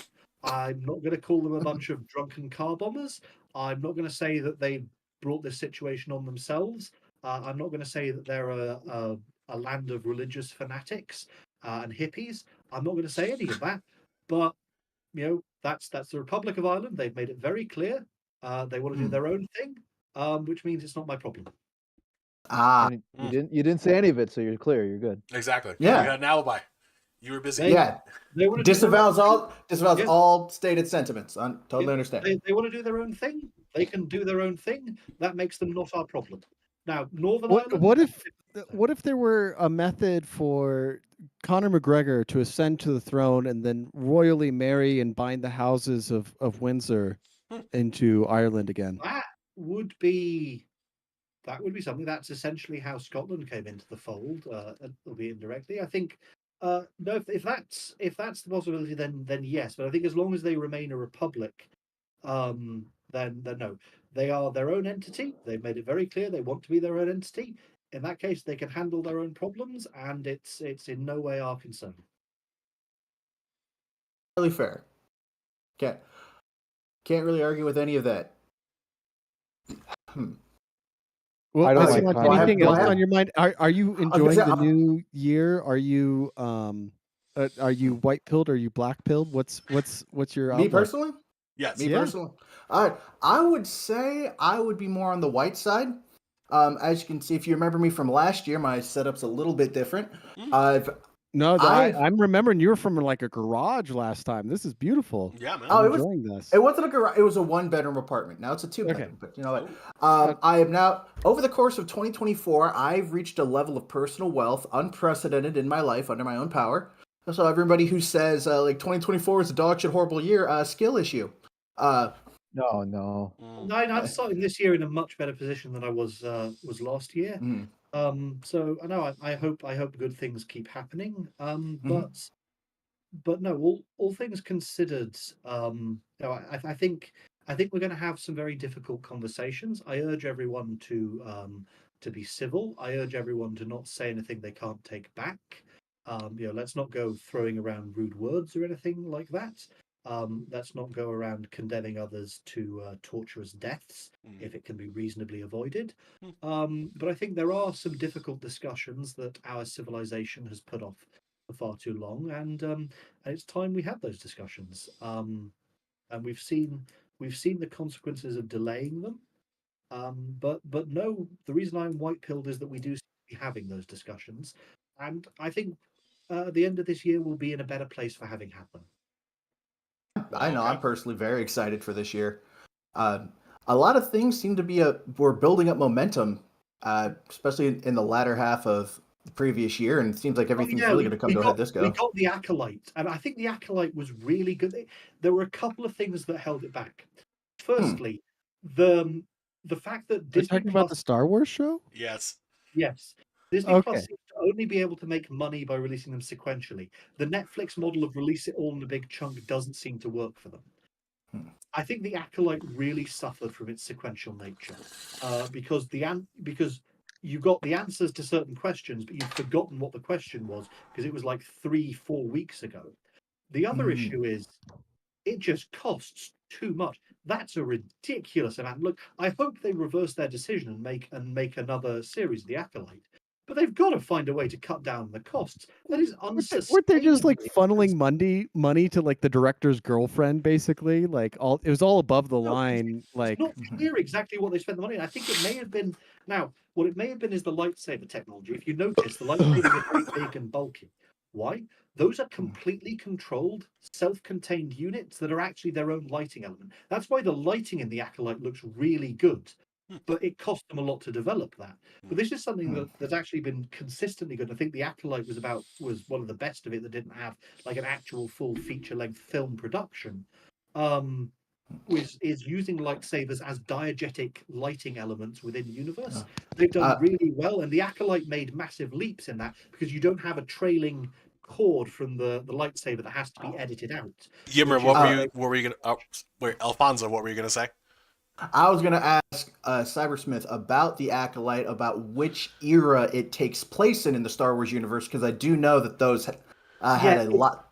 It's in the very late. It's in the very late High Republic. So you know Count Dooku, he's like a couple decades away from being born.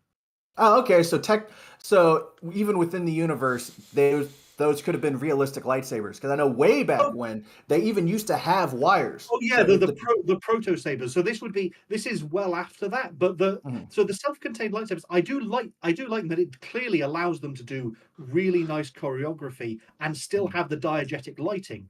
But I think that what cost them a lot, and I think it may have been. The other thing is, it may be that Carrie-Anne Moss just costs a lot to film because she is a big name actress, and they only had her for a couple of episodes. So that may have been where they needed to bite the bullet. But we're getting another season of Andor. That's going to be nice. And I'm liking Skeleton Crew as well. So, gentlemen, I just want to actually we're going to circle back real quick to maybe some more. Yeah, exactly. We're topic creeping a little bit, so we're going to circle back to what we were actually going to cover a little bit for the episode, which I think we kind of have mostly gotten most major topics. Was there anything else you guys wanted to add? Cybersmith, anything? So okay, wait, we didn't talk about like the Las Vegas like Cybertruck bombing. Jeez. Okay, yeah. Okay, sorry. There Yeah, was a so the terrorist ISIS attack attacks. in New Orleans. The ISIS attacks. Yes, we forgot. There was a Tesla truck that exploded outside of Trump Tower in fucking Las Vegas. No one was hurt. The guy in it. Basically indestructible. Yeah. Like it just had a shape charge. It all went up through the windshield. Yeah, some- and it's and Went it's through the dead guy who turnover, was in the yeah. truck, the guy who was shot in the head. That's the interesting thing for me. So He there was already a corpse. shot in the Yes, head. the So dude in the Yeah. car had a bullet hole in his head when they found him. When they found So his you body. suspect necromancy? You suspect someone basically puppeteered his corpse to drive the car? Isn't Well, it is a self-driving car. to a Yeah. remote location? Oh, It is that's full true. It driving? does have autopilot. It does. And I think, I'm seeing like it was a Twitter screenshot on Tumblr, so take it with a grain of salt. But I think the other attack also was rented from the same place.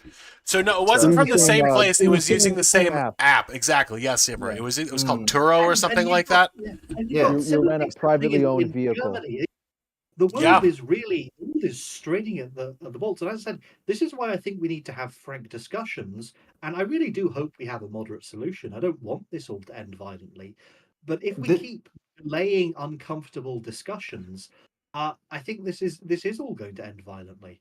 Because I think we're already seeing people running out of patience. I think we do need to have frank discussions about the possibility of mass deportation. I think we need to look at very closely at some big civilizational questions like how much do we value GDP versus other aspects of civilization, and were Warner Brothers too hasty in cancelling the Fantastic Beasts franchise? Maybe that should get another film. There are questions we need to ask. Quick And the question: more we Is delay would those Colin Farrell be in the sequels? he might be. If he may was, be then I'll just agree because he looks very attractive in those movies. and then also now that At we least found he's out honest Johnny, about it. yeah, now that we found out Johnny Depp is not as bad a guy as Amber Heard alleged, he can come back to them as well. If if Mads Mikkelsen is not Mads Mikkelsen, the other Mikkelsen is busy. That is Mads Nicholson too. Mark. Whatever. Throw him in. He's a cool Yeah. guy. So yeah, exactly. So I think we need to ask these questions. Do we expanded the voter franchise to too many people? Have we taken in too much migration? Did we cancel the Fantastic Beasts movies too quickly? These are questions we need to ask. We need to have frank discussions. We need to be polite, civil. We don't want to alienate anyone or start or be unnecessarily rude to anyone. But we do need to have these discussions. And I think if we don't, people are going to keep running out of patience, and you're going to see more and more of these literal explosions of violence. We need to have these conversations, and we need to have them this year. We cannot delay beyond 2025 our society's reckoning with some of the decisions we have made over the past several decades, and arguably really since the French Revolution. The direction that our society has moved in has brought us to this, and we really do need to turn around, face it, and have these hard conversations. So lightning round for all the guests. What are your minimum requirements for the franchise and suffrage? We can start with missile launch. Go ahead. I was gonna make a joke about the 19th Amendment, but now I can't really play off the phrasing off that question. I would say a civics test, a hard one. That's the easiest thing to implement within the modern framework. If you want to go full Starship Troopers, because there's more than just military service in that, I mean, I'm not against it. I don't vote anyway, so I mean, hey, doesn't really affect me either way. But if I was to be in charge of it, yeah, I would say not an arduous. I'm trying to think of a difficult civics test that would have to be taken at least every 2 years or so. Yeah. Cybersmith seems to decry libertarianism from time to time, but like Robert Heinlein's like view of libertarianism was like a very restrictive franchise. And I think that is I'm specifically decrying a lot of the trends in modern libertarianism that value gross domestic product above everything else and treat this will benefit the GDP as the only thing you need to establish. If you've established this will benefit the GDP, the conversation is over. And no, we can't end the conversation at that. There are other things that matter, and we need to have these discussions. How would you restrict voting? You have to be an adult. Strict voting. U.S. citizen. That's pretty much about it for me. I don't really. Dumb people are gonna vote anyways, and then restricting it. Dumb people will probably get put in because of some other political, group will just kind of force it on because you can just kind of get Even the masses of civic people stand- to kind of vote one way or the other. Yeah. I would say, Brother, you can cheat so many government. I mean, you can cheat the government exams. You can make them all smarty tarty or whatever the fuck. I There's would gonna be a say, loophole. There's gonna be a way around it, as always. Cybersmith, I'm- what is your preferred restrictive? I'd say there need to be a few. Adulthood, for Mm. one, you have to be an adult. I think a big problem isn't just competency. I agree competency is an issue, and a civics test could address competency. But the other issue is incentives alignment. So I think you have to make sure people's long-term incentives are aligned. I think there should be some minimum requirement of property that you own and are contractually obliged to maintain ownership of until at least the next election. In other words, you can't vote unless you own property that you're going to have to keep for the entire duration of that election. Land is a very good one. Rhodesia used land. We used to use land as a requirement. There are theoretically We other used types to use of land. property.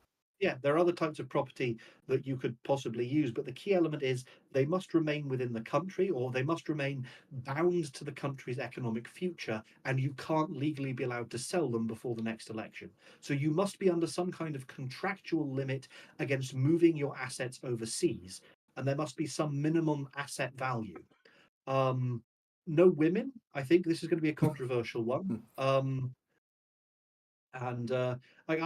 I'm considered politically in social issues. I'm not sure whether I'm aligned right or left, because I think transgender men should be allowed to vote. I think transgender women probably shouldn't be. If you're serious about this, you don't just need to take this will make sure they're serious. Okay, you're not just going to be taking estrogen. You're not going to get to vote anymore. That will filter out a lot of the people faking it.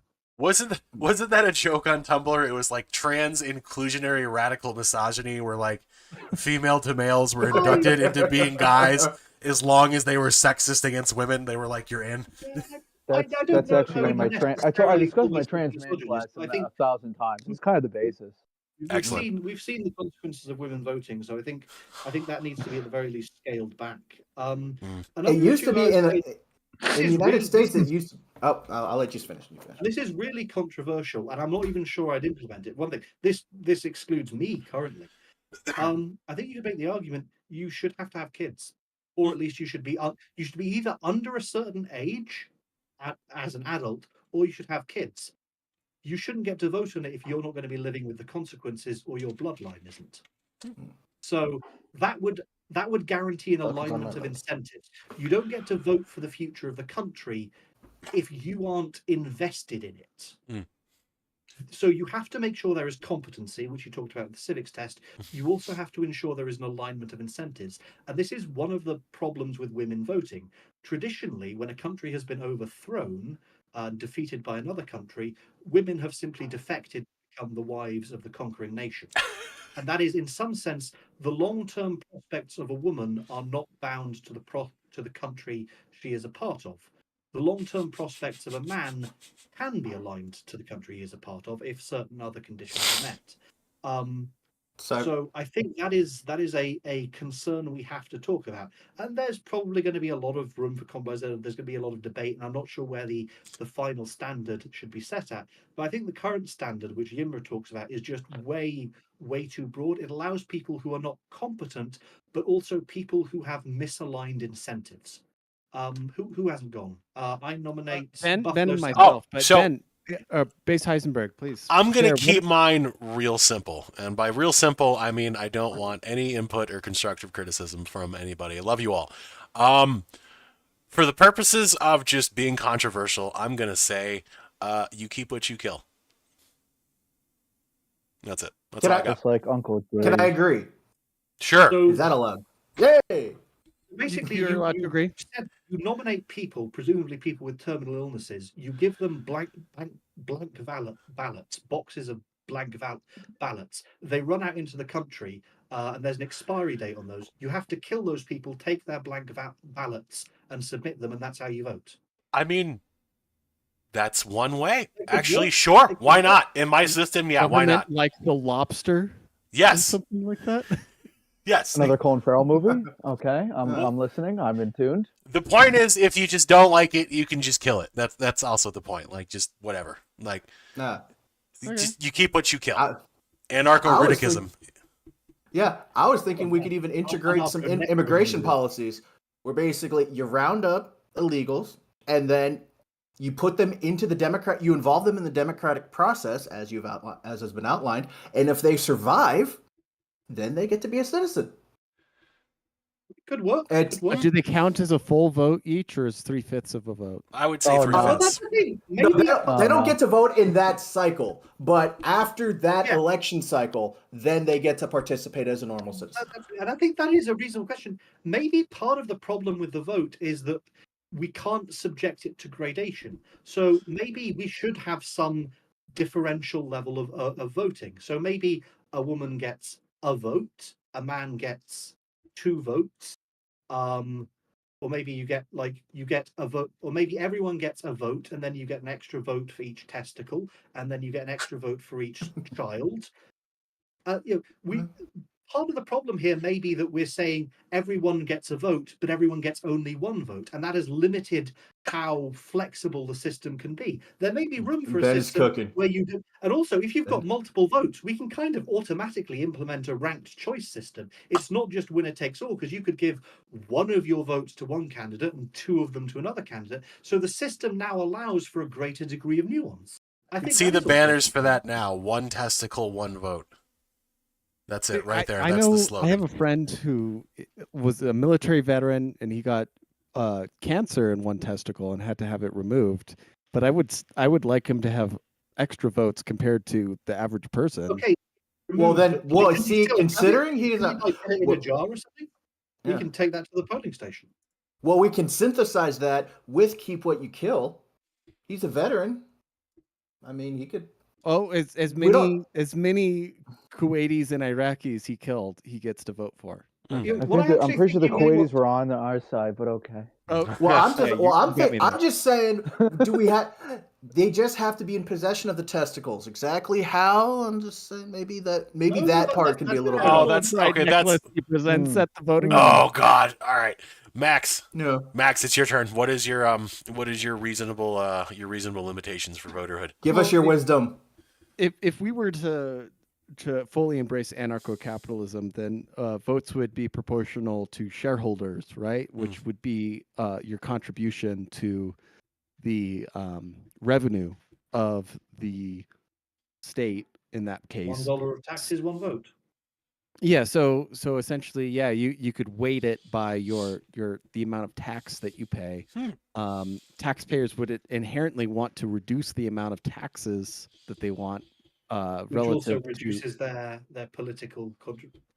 No, Yeah, that's a fair system. It does, it does lead to this issue of incentive. It does kind of address the issue of incentive misalignment. But I think those are the key things we want to address. We want to make sure that people are competent and that their incentives are aligned with the country. Essentially, So it turns into a vote by auction, which is actually pretty interesting. For different classes as far as the vote schedule goes, where there's the income tax base, there's the property tax base, and there's the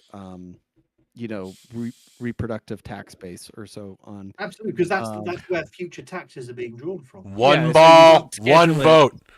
One ball, one vote.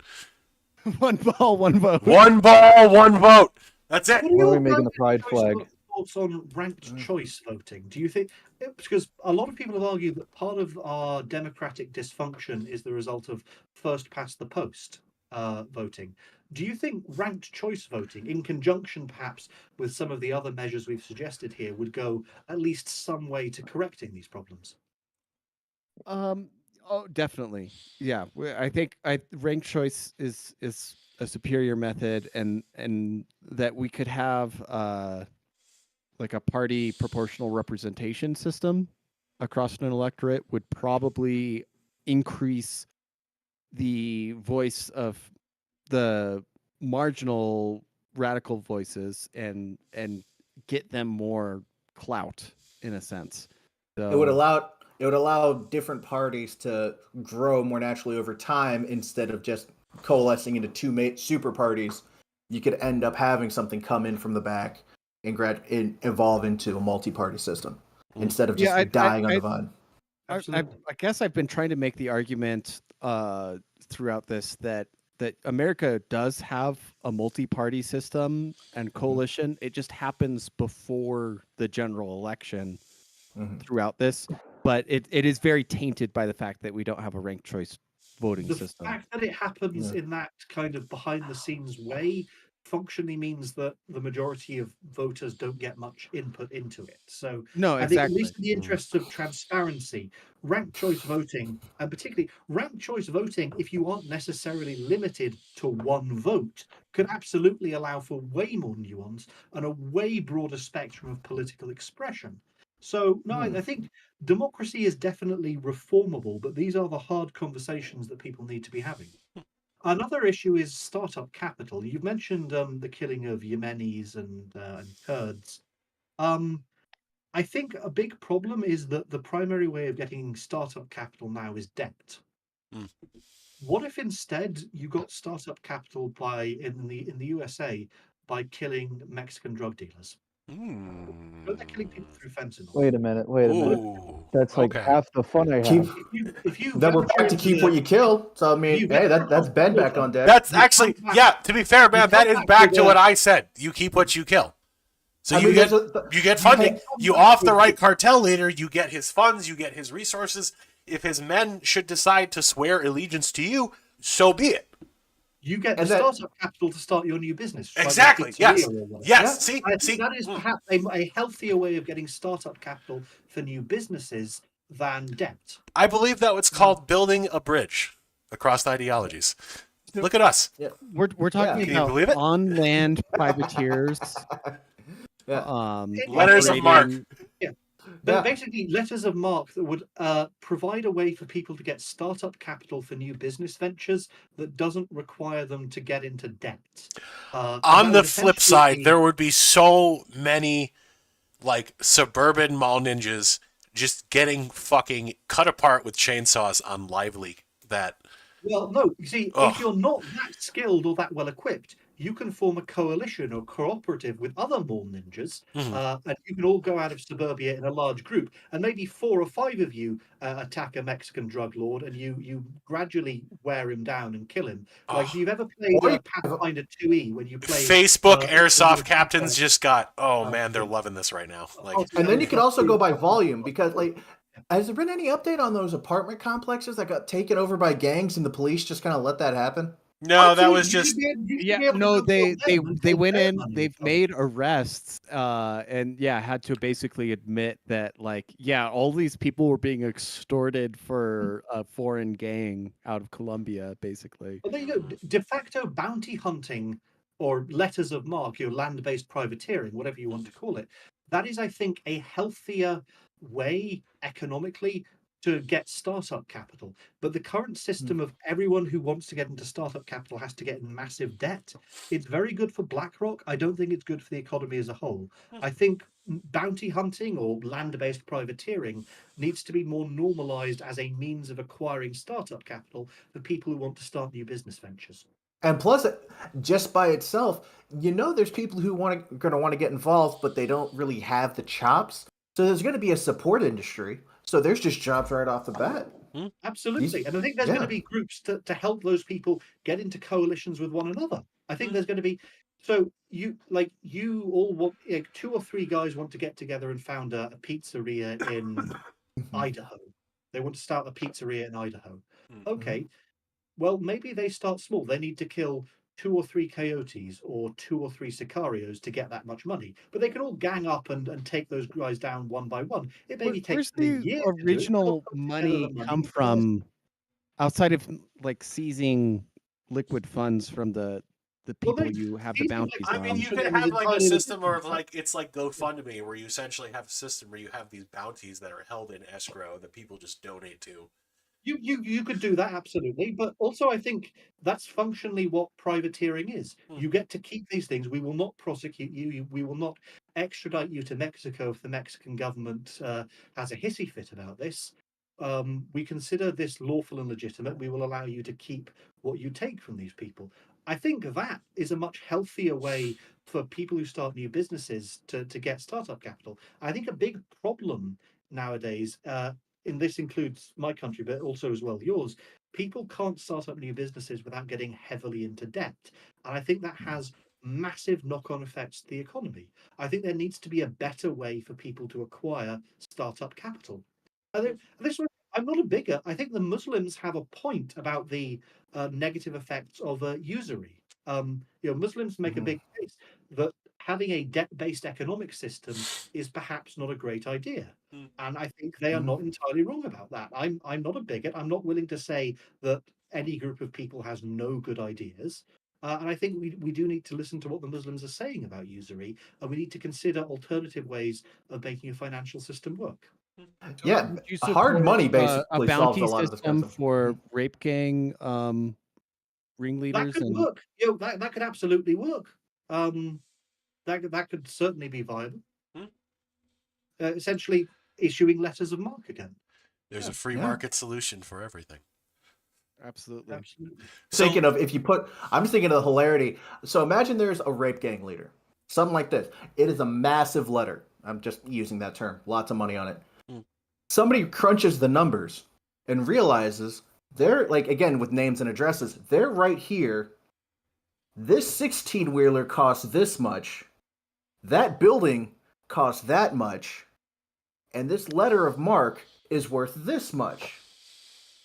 So if you factor in, the dollars per hour of taking this 16-wheeler, moving it at 80 miles per hour through that building, it's still profitable, and it's also kind of funny. I mean, I think everybody wins. Bring the video and all that, the live leak. Who has to clear away all the rubble? There is that question. This is what Yeah. again, the question of negative externalities. So we do, if there's some negative side effect, who gets, and that's where this gets a little bit complicated. Well, that would just be factored into the cost of, again, the building. That I would put that in the You logistics. would get your afterwards. local union over there, right? A couple of wops. And, Yeah, I'm the saying if you union will make take care of that. Gentlemen, Unions are another thing you guys need to do with. What the dock workers union is doing in your country is basically extortion. Like you need to deal with those people. Your dock workers union in the USA is. I got pay no them off love for the dock workers. that we can. So we'll leave it at that. It'd be cheaper to pay them off so that we could actually have real ports. Yeah. And you they can also are acting against automation. You talked about names and addresses. The leaders of those unions have names and addresses. They can be added to the bounty. Those, I don't want to say anything I can't say, but I don't know if we want to try to go to the address of a dock worker union rep. That's not. I would it's not advise gonna end against well that. for most people. That would probably not end Yeah, well. his going against union leaders in at least in gentlemen, New York area is not a good idea. Gentlemen, we are at risk of continuously spiraling on into lots of interesting topics that themselves could probably take up an entire show. However, we are at an hour. Euphemism of violence against government officials all day, but when Exactly. you start talking about union talk, Hold on. But what I was gonna say, hold on, is that we are an hour and 45 minutes into what has been a very constructive episode, but we should gather our final thoughts. So, does anybody have any last little sound bites they want to throw out? Alfonso, go ahead. This one, I've been saving this from last year because you asked for my unhinged opinion. The Seventh-day Adventists have been co-opted by demonic influence. Perfect. Yes, I could go into a whole thing, but I believe you. Okay. Yeah. Perfect. All right. So, Cybersmith, sir, yourself, a similar short soundbite. What is yours? Similar short sound bites. Anything you want. We need to build at least a colony on the moon, if not Mars. But in the long run, we need to build a colony on the sun. Dyson sphere time. Word. I like that. Yimra, Imagine anything? thinking the moon is real. Yimra? So the Mercury is back, which means that Grimace's bussy is in Mercury's retrograde. All right, perfect. Excellent. We need to know that. Max, little soundbite, anything for us? I just loved when Cybersmith argued that trans men should get to vote and trans women should not lose the vote. I like it. That was my favorite moment of the entire night. That was all worth Yeah. it just because of that. So Yeah. Just one clarifying point on my thing. The Seventh-day Adventists and by proxy, by association, the American food supply has been co-opted by demons. Just to put all that together.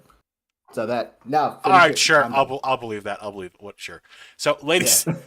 Ladies and gentlemen, thank you for joining us this evening for our New Year's special, which is just as chaotic as I was hoping it was going to be. Missile Happy to Launcher, Cybersmith, Yimra, Max, thank you for joining us this evening. Thank you for joining me. I love hosting this show. This is just so much chaotic fun. Every fucking You've been time a we great. do it. You've been a great influence on my life. I love the names and addresses idea. Wouldn't be the same man I am without you. Who the fuck? Thank is you for messaging me at this framing that exactly that way verbally on video. Thank you so much, sir. Yes, I influenced you. Yes. Okay. Son of a bitch. So my soundbite, ladies and gentlemen, is how I like to end the show every episode. As always, taxation is theft.